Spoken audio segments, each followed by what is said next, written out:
Hello, Applied Physics students. Here is your Concept Development Practice page 13.3 teaching video about gravitational interaction. So again, we're going to be working with this equation. It may be helpful to have a calculator out as well.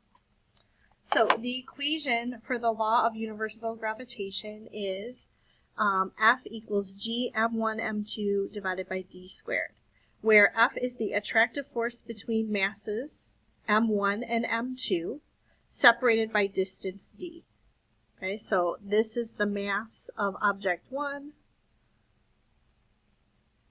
This is the mass of object 2. This is the distance between the objects.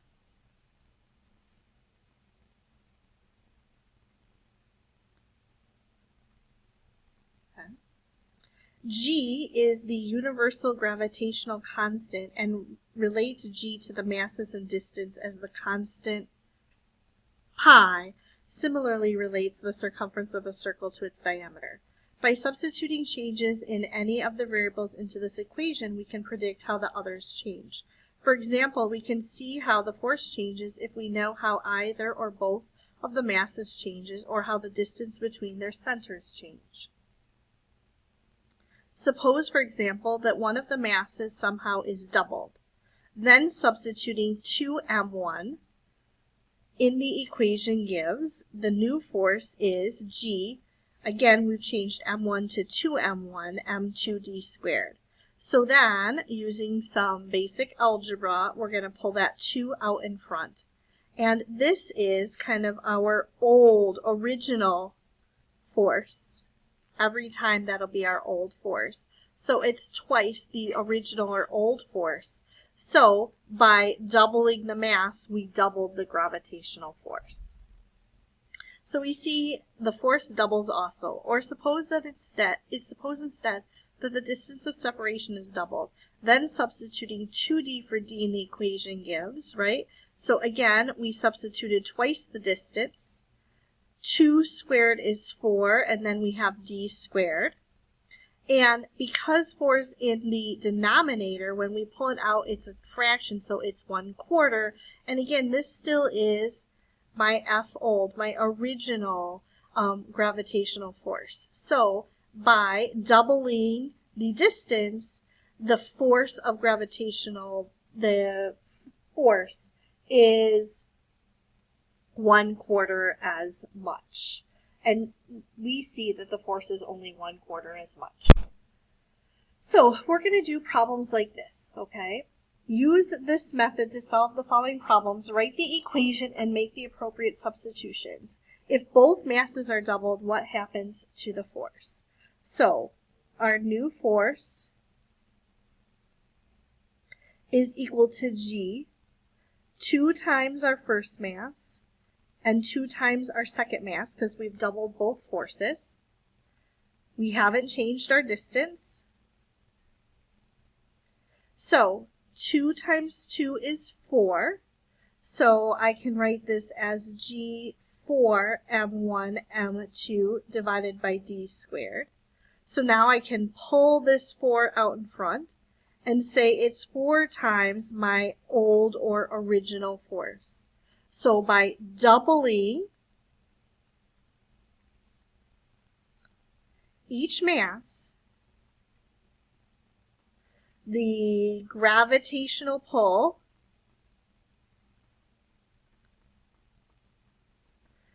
is quadrupled, or 4 times as much.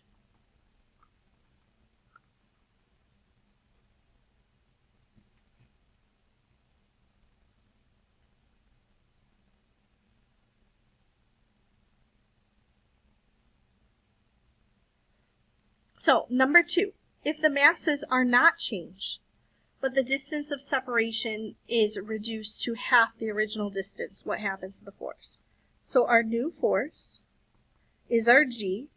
The masses are still m1, m2. We're not changing those, but we're taking our distance and we're making it 1/2. So 1/2 our distance and then squaring it. So 1/2 squared becomes G m1 m2 divided by 1/4. 1/4 d squared. And again, because that is 1/4 and it's in the denominator, right? Dividing by a fraction is the same as multiplying by its reciprocal. So when I bring this out, this becomes, okay, and we're going to flip it, okay, or find its reciprocal. So it becomes 4 times our g, okay, m1, m2 divided by d squared. So it's 4 times our old force. So by reducing our distance by half, we increase our force by 4 times.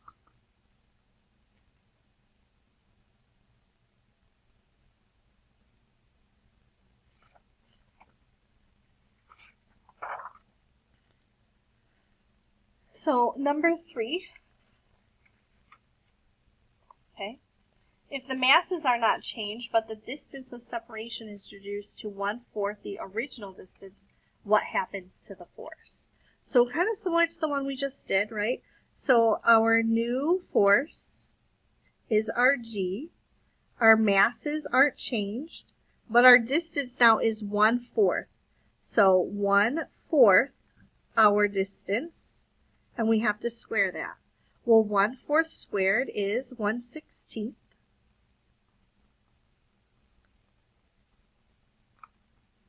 And again, because I'm dividing by 1/16, when I pull this out, I'm going to multiply by my reciprocal. So this becomes 16 times my old force. So again, what this means is by reducing my distance by 1/4, my force is increased by 16 times.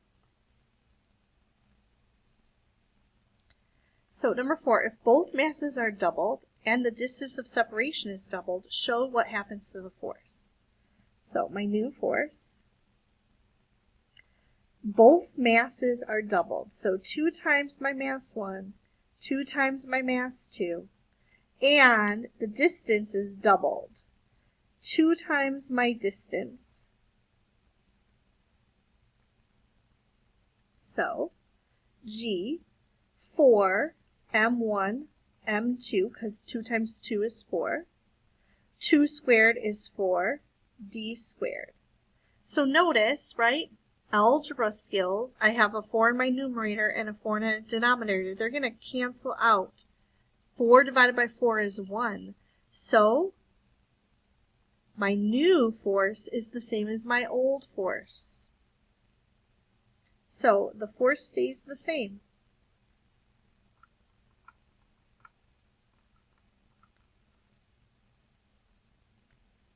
Number 5. If one of the masses is doubled, the other remains unchanged, and the distance of separation is tripled, show what happens to the force. Okay, so my g, one of the masses is doubled, so 2 times mass 1, but mass 2 stays the same.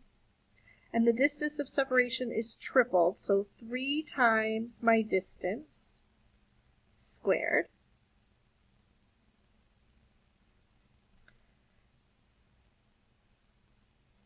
Three squared is 9.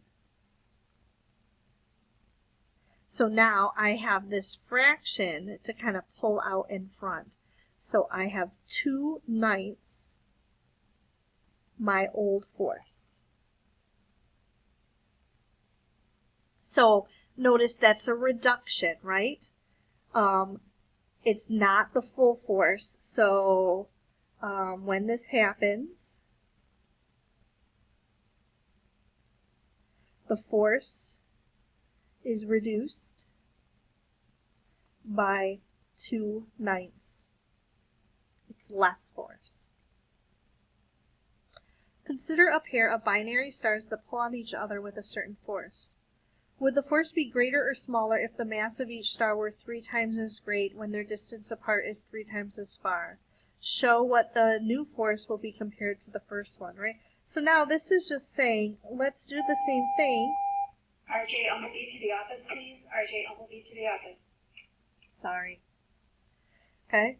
Let's do the same thing we've been doing, but now we're just talking, instead of about just talking about masses, the stars are the masses. So we have 2 stars, right? And we have their G. And they pull on each other. Would the force be larger or smaller if the mass of each star were 3 times as great? So 3 times one star, 3 times the second star. When their distance apart is 3 times as far. So they're 3 times my distance squared.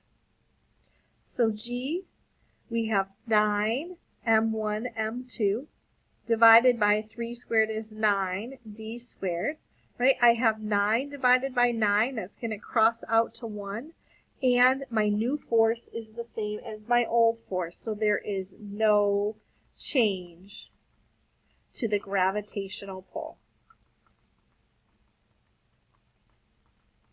between the stars.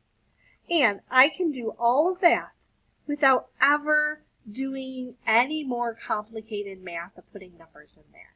So again, that's why this is saying equations are guides to thinking. They're a way to help you think about what's happening. So we're never going to do any problems where we actually put mass numbers or distance numbers in. We're only going to ever do problems where we look at it this way. Have a great day. I'll talk to you tomorrow.